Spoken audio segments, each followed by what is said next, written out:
जय हिंद दोस्तों, मैं नसीम अली आप सभी का स्वागत करता हूं अपने YouTube channel Ali sir UP में। आज हम लोग संस्कृत व्याकरण के साथ साथ शिक्षण शास्त्र का सबसे महत्वपूर्ण विधि पारायण विधि के बारे में जानेंगे। जैसा कि हमने पार्ट 1 और पार्ट 2 वीडियो भी डाल दिया है, आप लोग उसको देखिएगा। तो आज हम लोग चर्चा करने वाले हैं संस्कृत शिक्षक पेडोलॉजी का पारायण विधि। ध्यान से समझिएगा, छोटा सा ही वीडियो है, काफ़ी अच्छा होने वाला है। और सीटेट टेट एग्ज़ाम में इससे 2 या 3 नंबर के प्रश्न बनाए जाते हैं। ठीक है, शुरू करते हैं। पारायण विधि किसे कहते हैं? जब हम लोग वैदिक मंत्रों या व्याकरण के सूत्रों को बार बार दोहराते हैं या उसको पढ़ते हैं तो इस विधि को पारायण विधि कह सकते हैं। यहीं तक नहीं, आप ऐसे भी कह सकते हैं कि व्याकरण के सूत्रों और श्लोक वैदिक मंत्रों को जब हम लोग कंस्ट्रक्ट करते हैं, अर्जित करते हैं, तो वो विधि पारायण विधि कहलाती है। तो आगे चलते हैं। पारायण विधि करने वाले जो बालक होते हैं उनको हम लोग पारायणिक कहते हैं। और पारायण 3 प्रकार की जाती है। पहला पंचक अध्ययन, दूसरा पंचवार अध्ययन, तीसरा पंचरूप अध्ययन।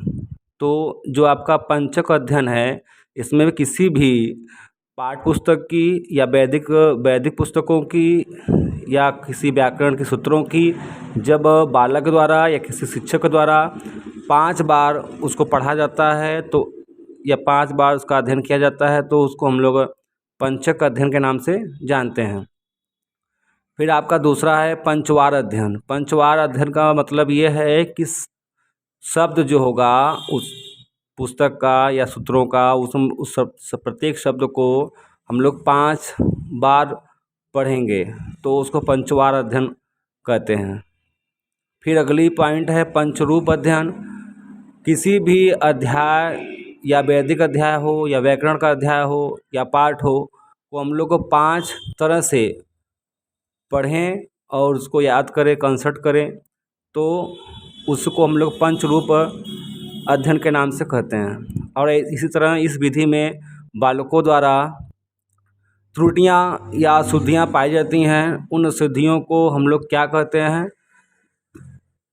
जब कोई बालक पठन पाठन का कार्य कर रहा होता है या शिक्षण कार्य कर रहा होता है या वैदिक या मंत्रों या व्याकरण सूत्रों को पढ़ रहा होता है और यदि उसके द्वारा एक अशुद्धि की जाती है तो उसको हम लोग एकानिक बोलते हैं। जब बालक क्या करे, एक अशुद्धि करे, तो उसे बोलते हैं एकानिक कहते हैं।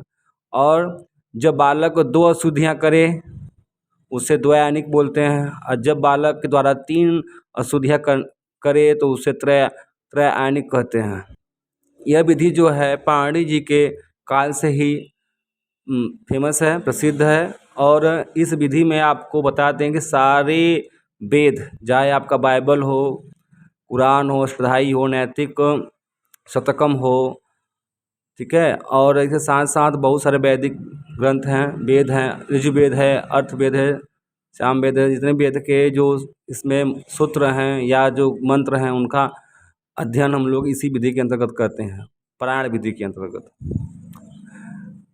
अच्छा, उम्मीद है कि आपको ये वीडियो अच्छा लगा होगा, तो ज़रूर अपने दोस्तों में शेयर करिएगा, कमेंट करिएगा। जय हिंद, जय भीम।